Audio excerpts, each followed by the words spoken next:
I said earlier that community colleges bear a very strong responsibility within our structure of tertiary education, and we view them very importantly. So, managing smaller closed campuses, challenges and solutions. Najibe Green, plant manager with responsibility for campus security, Moneague College, St. Anne, Jamaica. You have the floor. Thank you very much, Mr. Smith. You're welcome. Colleagues and participants around the region, a pleasant good morning to you all. This morning I'll be focusing on managing smaller, closed campuses, challenges and solutions in direct regard to security. Next slide, please.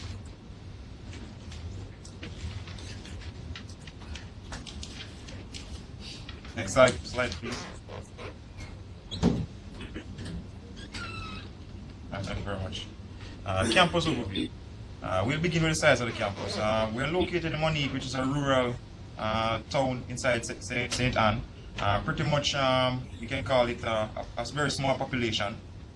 We have a student population of approximately 1,600, boarding population of approximately 340 students. We're looking at a boarding population of approximately 80% female. So that's the population of the college in a snap. We're located in a family-oriented culture, small community, so everybody pretty much knows everyone. In that regard, we're looking at our ties with the surrounding communities have been forged over decades, and students enjoy the security and sense of a community a small town provides. We boast a family-oriented culture, as I said before, both within the college and with the surrounding communities. Strong ties. Next. Next slide, please. Psychological challenges. We begin with our challenges right away. Students are often less on guard than at larger campuses. In an intimate setting where people often know one another by sight, if not by name, students may be less on guard than if they were on a mega campus. Namely, mega campus, you can think about a UE or a UTech. Or for you guys over there, I know we have some pretty large campuses, which sprawls on a number of city blocks. This practice is not broken, this may lead to serious injury or death. Perceptions that students may be completely isolated from harm should be tempered with caution. No matter how safe the environment is, institutions must be alert and prepared for unexpected events. Small institutions aren't immune from the same types of incidents that may occur at larger institutions. So I need you guys to bear it in mind, no matter how small you are. Educators are not trained to be trusting, Educators are trained to be trusting, but not suspicious. This is a rather common psychological challenge that we have from an educational point of view. Lecturers and staff members must begin to ask, what would I do if a student reached over my desk and grabbed me by the shirt? What would I do if a student sat down in my office and revealed a weapon in a knapsack or a briefcase? What would I do if there's a verbal threat? In a worst case scenario, what would I do if I was attacked in a restroom, talk about hallways, secluded corridors, especially at night? These are not easy questions to ask, but they really must be considered. Advisors who have never attended a class on self-defense should consider doing so. Additionally, we should look at our decks. What items can be used in the event that we need to defend ourselves? Advisors must examine their office layouts, the quickest escape route if you're being attacked. We should practice barricading ourselves in the layout fashion. More than one educators in a staff room at a time. These are stuff we need to look at in order to combat these psychological challenges. Next slide, please. Challenges from a student point of view or a general public point of view. Securing the campus from intruders.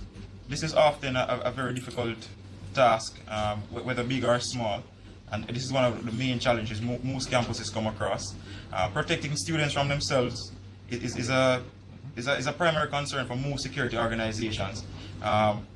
Students often believe that they can do what they want once they pay their money, without thinking about the harm that is extended to them. For example, we take our small campus into perspective. We're located in rural St. Anne. And if we don't get our students out of that vicinity by a particular time at night, namely 10 p.m., then there will be no transportation in or out of that specific region.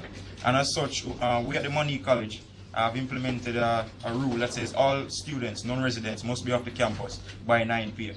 So those are policies and rules and regulations that need to be in place in order to protect students from themselves. Another concern that we have with students, namely at the Moneague College, is that in terms of parties, students tend to want to stay over on the dorms. We don't have elaborate security as the major campuses do in terms of locking down the dorms and facilities like that. And as such, that is a challenge. We have to put regulations in place and enforce them in order to keep that under control, in order to protect our large female population. Familiarity with security personnel is good, but it often generates complacency. Familiarity meaning it's good to see a nice, secure face all the time, somebody who you know and who you can trust. But at the same time, it breeds complacency. I've had I don't know if I want to call it unfortunate, but I've walked sometimes at night, 1:32 p.m. and I find security guards at my main gate sleeping inside the house. I find guys around the property loafing off inside the student hallways, watching television and stuff like that. So these are some of the complaints, which will catch up with us in time if we don't get on the ball right away. Operating with limited resources. This is a challenge, regardless of the size of the university. We tend to find ourselves with limited resources, especially in this time frame and economic age that they tend to call it. But from a small campus point of view, we have limited resources in terms of human personnel and the amount of resources we have to spread around in terms of goods and services. I'll speak to some of the solutions to that when we get there. Long-serving academic staff resistant to changes. This is something that we encounter no matter where we go. You know, people are always resistant to change, especially when they believe that they've been there long enough to start dictating what's going on, even when they're not chosen to lead. So this is always a challenge. Next slide, please. Solutions. Adequate and appropriate perimeter fencing. Adequacy speaks to trying to get your entire campus fenced to keep out intruders. Appropriateness of your perimeter fencing is important. Whether you use chain link fencing or you go to wall fencing, razor wires on top, that's essential. What I have encountered at Moneague College is that we have most of the campus is concentrated on the top of the hill. We have a lot of the hillsides that need to be protected. If you put razor wires down there, the people from the community, when they want access to your football fields, to the girls, or to the parties, they tend to cut them. So that's an issue we have. Appropriateness of the perimeter fencing means we have to go wall with razor wire on top. It's a little more expensive, but in the long run, if you put it on a projected path, you'll get the campus completely secure the way you want it. Appropriateness and adequacy. The use of CCTV camera systems. We have the Moneague College. Though we are small, we have implemented camera systems. Basically, security personnel, the head of security, and various supervisors in the department can have access to the camera system. It can be seen readily. What we're doing at the moment is trying to put it up inside the main admin office. So sometimes somebody slack off, somebody have to pick up the slacks. So we use the CCTV camera system to get the holistic view of the campus and try to keep it safe, though we are small and have limited resources. Implementing policies, rules, and regulations. These are very important. I spoke to two important ones regarding my college earlier. But we have to understand, unless we have these systems in place, then we're going to have trouble in terms of securing our campuses. Campus emergency notification system. We have done that recently at the Moneague College. Our college is small, so what we have done is we have put up speakers basically at key locations. So we have a central location where we can alert the facility whether there's an emergency and what type of emergency, whether we just have a regular broadcast for everybody. So we have put that in place, which will come in handy when I show you some stuff that we have to implement later. Support from community police. As a small campus, this is very essential.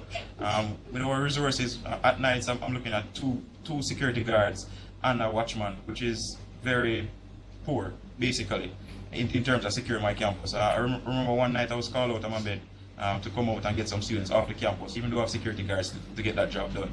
So community policing in place is very essential to small community colleges.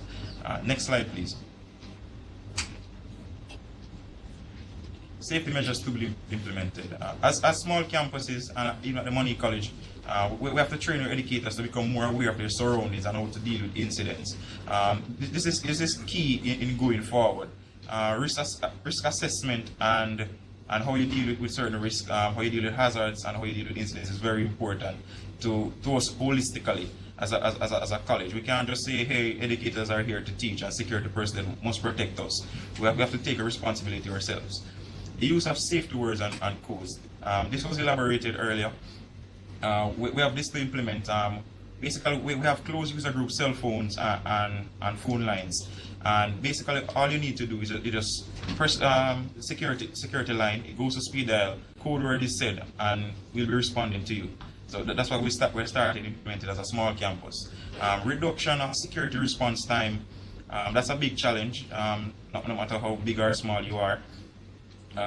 Jamaicans are just hesitant. I don't want to say that over the Caribbean.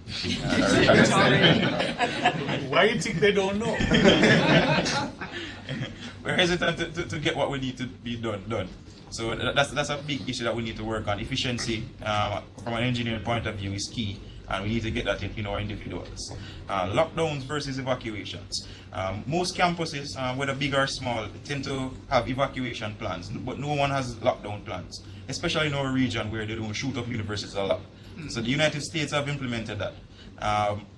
At the Moneague College, we're getting that in place because we don't want to have an incident before we have a solution. So that's something we're getting in place. We have evacuation plans, and that can be highlighted over the emergency notification system as well.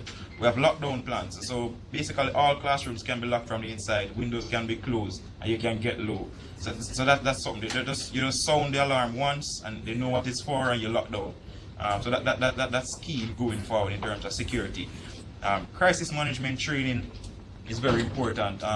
We're talking about not just training staff, but student council, select groups of students who are leaders is very important in terms of crisis management. Setting up a crisis management post when the crisis arises is very essential. Next slide, please.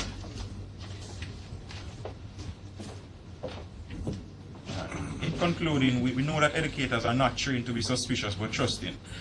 They have been trained to help and tend to look for the good in people. This leaves them vulnerable. We must have emergency plans in place and be more cautious and less trusting. Let us protect our facilities before the time comes when we have to do it. Okay, thank you very much.